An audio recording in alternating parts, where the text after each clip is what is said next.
pushing back on some of what you're saying. Okay, early 2000s, 20 years ago, Amazon got punished during that period because all this logistics spend wasn't translating into revenue like some people hoped, right? But if you had been patient, let's separate the investors from the traders here.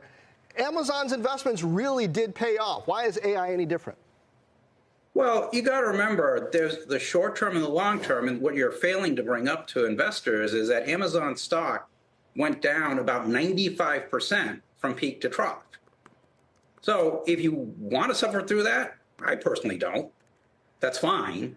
But you have to remember, when I got negative on tech stocks in 2000, I would have never in a million years thought the NASDAQ would have gone down 78% from peak to trough over 2.5 years.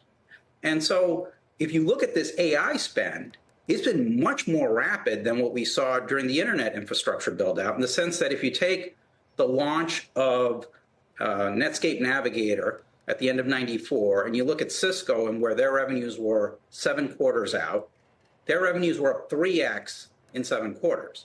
NVIDIA's revenues since the launch of ChatGPT at the end of 2022, their revenues aren't up 3x, they're up 5x.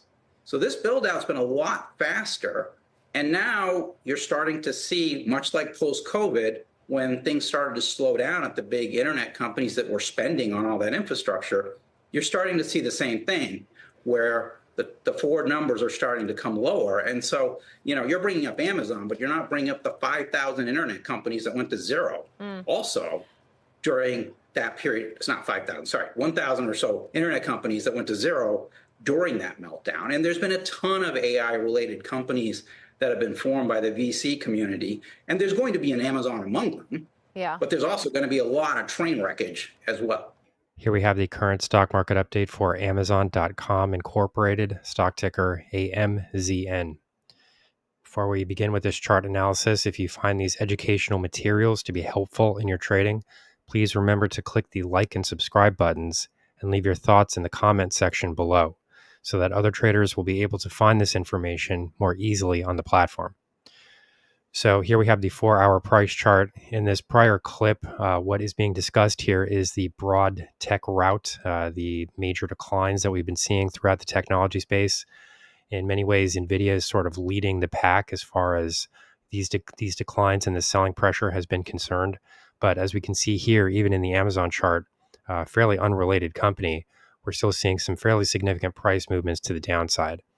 Overall, the impact that has been seen at Amazon has been a bit less. We have seen some other developments in companies like Supermicro Computer, Broadcom. Companies that are more focused on AI have seen more of the brunt of the selling pressure, a bit more weakness. But as we can see here, these sell-offs have been broad-based, and they have even affected companies like Amazon as well. So what we can see currently, if we sort of drill into this price chart here, is a near-term high that comes in right around 179.87. As this has occurred, we can see that share prices are running right into the top of the exponential moving average cluster. Here we have the blue line, this declining blue line, and this declining purple line.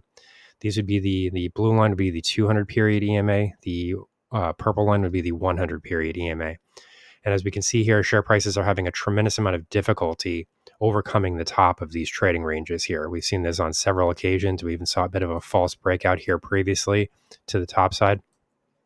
When share prices did manage to post these highs above 190, the reversal was quite quick, and we did see share prices move back below the entire exponential moving average cluster, with this large gap also forming in the process. So for the most part, I don't really like to focus on moving averages alone. I think that it's one piece of the puzzle, but when you start to see trends like this, where it's very clear that the stock is obeying this moving average cluster, you do have to sort of take note of it and keep in mind the fact that this is a trend that could possibly continue here going forward. So what we're currently looking at with this stock would be, the potential for a break back above 180. If this were to occur, then share prices would then be comfortably back above all 4 of these exponential moving averages. So this would sort of brighten the outlook a bit, because as things currently stand, what we're seeing is a share price activity that is currently below all 4 EMAs, all four exponential moving averages, and we are now sort of threatening near-term support, which comes in right around here. So essentially, this would be the price low, which came in at 168.92. This is the Wednesday, August 28 trading session. So really what you have here is a bit of a sideways trading range between these two areas. These prior highs would have been posted at 182.38, as it says over here. I've got 34 written, but it looks like it's 182.38. Okay, that should be changed. But this does currently define the trading range at the moment. So what we're looking at is just above 182.30 for the top side, and then these price lows just below, let's say 169. So as things currently stand, the balance of the evidence here does suggest that further downside could be seen. We are starting to see some readings in the indicator, the relative strength index on the 4-hour price chart, which does start to suggest that we could be seeing a new uptrend in share price momentum. The momentum indicator does suggest that share prices did start to build on some positive momentum as share prices moved into the 151.61 area. This would be the price low from August 5. So at this point, share prices did start to reverse here and start to gain in upside momentum. However, what needs to be noted here is the fact that the longer term trajectory here is still focused on the downside. If we go back to the prior price highs, which formed just above the $201 level up here, we can see that share price action has formed a fairly consistent trend in the negative direction, showing that share price momentum, the dominant share price momentum currently is still focused on the downside.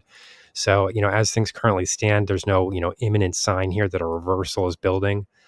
We do have to look at the Fibonacci retracement zones as well. If we start to, draw this prior price movement from 201.20 to 151.61, we can see that prior failures have been seen at key Fibonacci levels. Price failure at 190.60 currently coincides with the 78.6% Fibonacci retracement of this trending move. And then in addition to that, we do have this 61.8% Fibonacci retracement coming in just above 182.30, which is also marking the 618 retracement and a historical zone of resistance, which was posted during the August 21 trading session.